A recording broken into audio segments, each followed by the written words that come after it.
ಬೆಂಗಳೂರು ನಗರಾಭಿವೃದ್ಧಿಯ ಜವಾಬ್ದಾರಿ ಬೆನ್ನಲ್ಲೇ ಕೃಷ್ಣ ಬೈರೇಗೌಡ ಅಲರ್ಟ್. ಖಾತೆ ಹಂಚಿಕೆಯಾಗಿ 2 ವಾರ ಬಳಿಕ ಜಿಬಿಎ ಜೊತೆ ಮೊದಲ ಮೀಟಿಂಗ್. ಬೆಂಗಳೂರು ರಾಜ್ಯ ಅಷ್ಟೇ ಅಲ್ಲ, ದೇಶದ ಆಸ್ತಿ ಎಂದ ಮಿನಿಸ್ಟರ್.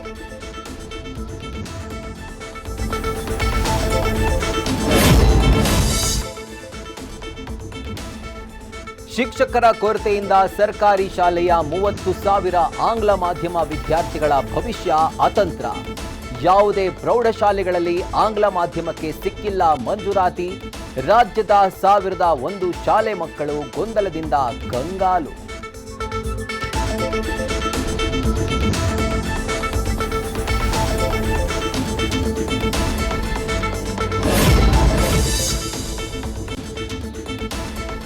ಭಾರತದಲ್ಲಿ ತಾತ್ಕಾಲಿಕವಾಗಿ ಟೆಲಿಗ್ರಾಮ್ ಆಪ್ ಬಂದ್.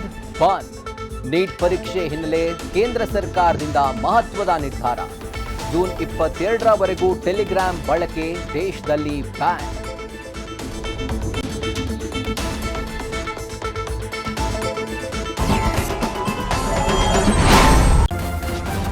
ನ್ಯೂಸ್ ಫಸ್ಟ್ ನಿರ್ಭೀತಿಯಿಂದ ನಿಮ್ಮ ಪರವಾಗಿ.